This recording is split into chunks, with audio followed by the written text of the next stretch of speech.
Welcome back, viewers. Before the break, we were actually talking to Mr. Rois, our success story today. Thank you for the information you've given. I'm sure we've had some good insight into how he became successful. We will be coming back to you, and please feel free to join in. We're going to now go to Mathew.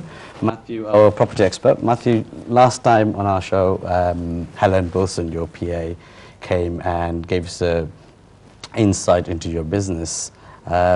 Mathew, you're here today to obviously advise our viewers on how to get onto the property ladder. I hope they find that valuable, because I know many people out there who wants to go into the property ladder but are finding it difficult. Yeah. Okay. Mathew, could you tell us a bit about yourself, a little background about yourself? Yeah, sure. I basically fell into the property market in 1984.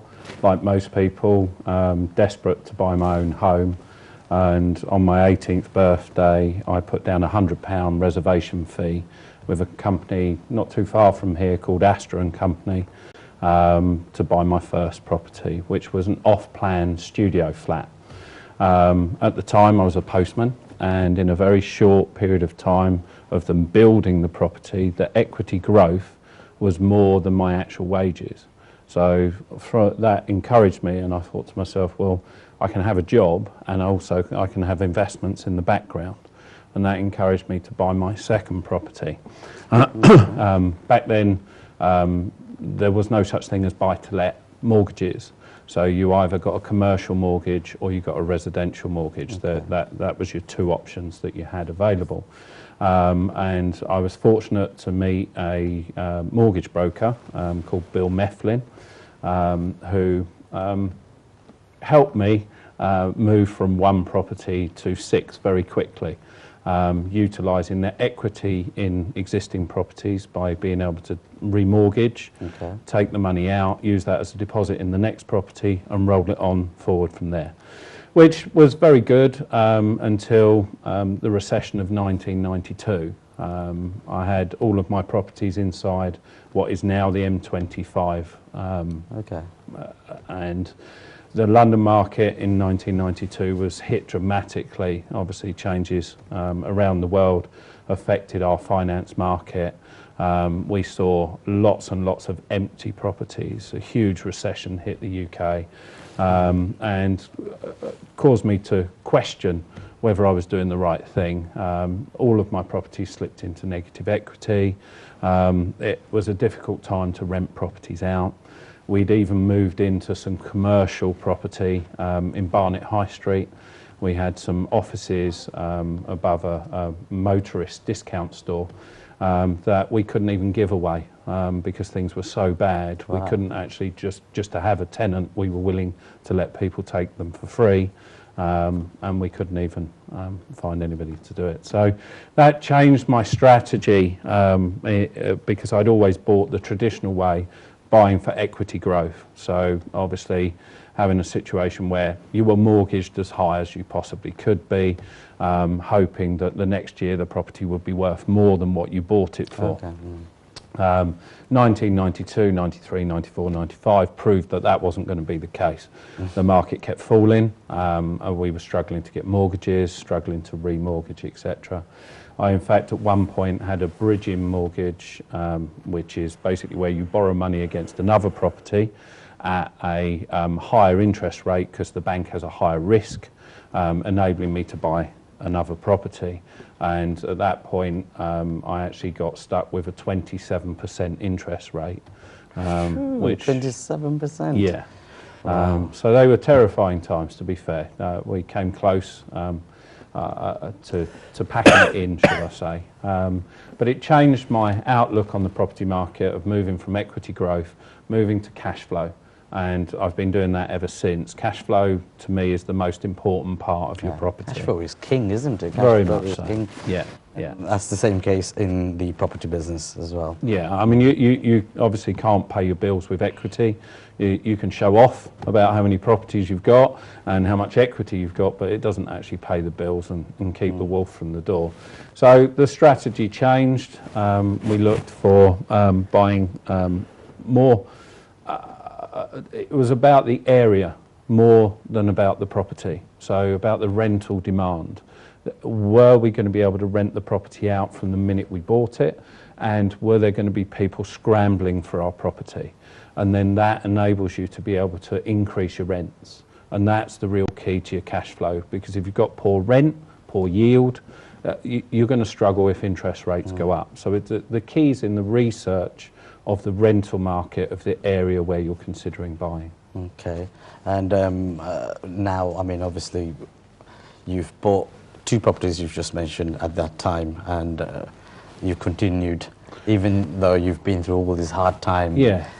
How did you tackle the hard time? I mean, I was taught from a very early age. We were talking about earlier about how much hard work you have to put into life. And I was fortunate in the sense that I've been brought up to work and work and work. So at times I've had 4, 5 jobs on the go at the same time.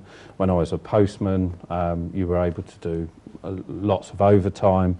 I also started up a sunbed hire business with a friend of mine. We also put up aerials and satellites. I worked in a video store.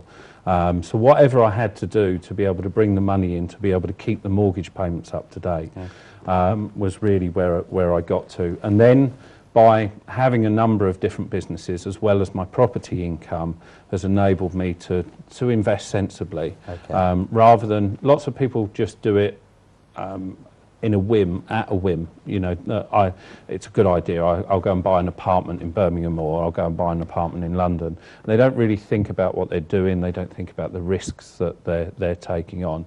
Whereas now, for the last 10 years, we've been showing people and teaching people. Can I just take this call? There's a caller waiting. Hello, caller. Assalamu alaikum. Hello, assalamu alaikum. Yeah. Please, what's your name? And can you tell us where you're calling from? My name is Shamim, and I'm calling from Lancashire. Okay. And I'd like to ask one of the questions of the gentleman about recruitment consultant business. Sorry, could you repeat that question again? You know, that in regards that recruitment consultancy business. Okay. Recruitment consultation. Recruitment. We're not talking about recruitment at the moment. We're talking about property investment. I thank you very much. I think well, connected to the wrong caller. Sorry, can you? Yeah, sure. So for the last 10 years, we've been helping people, teaching people how to get involved in the UK property market in a sensible, controlled way. Because it's not just about owning the property, it's about looking after the tenant, making sure that your property's kept up to standard, so you don't lose the quality tenant and end up with falling down in your rental income. So we teach people via a system, a program, an annual program, where people come and we show them how we do it, and we teach them to follow a step-by-step guide. That's what you do. That's what we do. Okay, that's interesting. Actually, I'm going to come back and touch upon that a bit more. Why choose property over other investments? Money, really. When I first started, you were able to get 100% residential mortgages, so saving up a deposit wasn't really necessary. You had to obviously pay your solicitor, your broker, your valuation fee, etc. So whereas the opportunity of buying stock, shares, or investing into restaurants or anything like that, for myself, I didn't have the money available. So really property was the only place that I could get involved with my limited income. So you haven't had the money available, so you thought property was the best option? Yeah. I thought it was the other way around. No. I've always found that providing that you're buying the right deal, there's always someone out there that will lend you the money to buy it. Okay. How does someone start investing into the property market? I would say, I mean, when I started as a landlord, it was really through circumstance. I bought my first property with a girlfriend, and then, as happens, you split up, and I ended up with the property. Well, I ended that's up good, with, isn't it? Yeah. It doesn't always work out that way, does it? I did have to buy her out, but so I ended up with the property as well as the property that I was living in. So I've now got a property that I need to do something with. So I stumbled into being a landlord. Whereas my own belief is that you shouldn't do that. You should take advice, you should get some form of training, you should get some help and support from other people who have done it.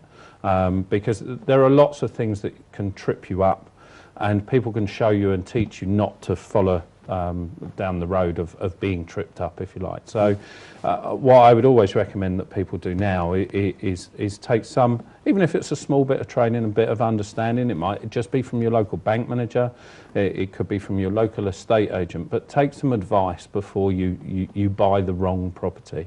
Very simple to watch a TV show and think that's what I want to do, and then just go out there and do it and wish you'd never done it. So I think the real key is to take advice. Take advice. I think Mathew's he's hit a very key point in life, in property especially. He said the bank manager, you know, supported him, and there was a gentleman who did the finance. It's really important when you are growing in property business, commercial or residential, to have a good broker and to have a good bank support. If you have a good bank support, you can actually multiply your business. If you don't have a good bank support, then it's difficult. And the bank manager who is going to be supporting you, he needs to have a faith in you, and you have to demonstrate your faith that you can deliver his money back. And once you've done that chemistry with the bank manager and yourself, you will succeed in business. This is why when I start, I went to a bank manager, I won't mention the name of the company, and I said to him, I need to lend £150,000. And he straight away said to me, look, Mr. Ali, I've just lent you £50,000. You've started up a small business, and now you want to open £500,000 business. It can't happen. Don't run before you walk. And I said, okay, that is an advice I've told. Then I took some other advice from another bank manager, and I did manage to secure the money because I demonstrated what I'm going to do. So he lent me the money, and after 3 years later, the same bank manager came to me and he puts his hands up and said, look, you transform a £150,000 property into £500,000 property, and I opened my restaurant Rupali, which was nationally recognized restaurant. And they said, well, you know, if you can do that, it's open-handed, we will lend you money wherever you want to go. And this is jing straight away. Then you can actually go and do whatever you want. But you need the support, and you have to demonstrate them. And I agree what Mathew said. You know, people, when they see these television shows, they, wow, this is my cup of tea. If you don't do any research and you don't get any advice, you burn all your fingers. As Mathew said, you know, you need to get the necessary training. And absolutely. Mathew is a great example, actually. You've been through the hurdles, you've been through the hard time, so you've learned from all the mistakes, and now your mission is to teach people and advise people going in the right direction. I mean, should anyone be allowed to be a landlord if they haven't got the experience? Well, what's your opinion on that? I think at the moment that's what the government are questioning, because obviously people have a lot of power when they become a landlord. If you own 30, 40 properties in the local area, you know, you have power over other people's lives, and if you're the wrong type of person, you're the wrong type of landlord, you could actually cause people quite some difficulty in their family life. I've been in some terrible properties where they've been very badly maintained, very badly looked after, and yet there are still tenants living there, and you know, and they're not being taken care of. So obviously we've seen over the last 10 years, certainly, things like the HMO Act come in, where you now have to have a licence if you want to run a property of multiple occupation. Is that a new legislation, is it? 2007, so so that's been around a while, but we're now starting to see, so as a for instance in Gloucestershire, if you want to rent to tenants. We're going to have to come back after the break and continue right from there, because it's very interesting, that part is. Viewers, we're going to come to a break and we're going to continue exactly from where we stopped. Thank you for watching. See you after the break.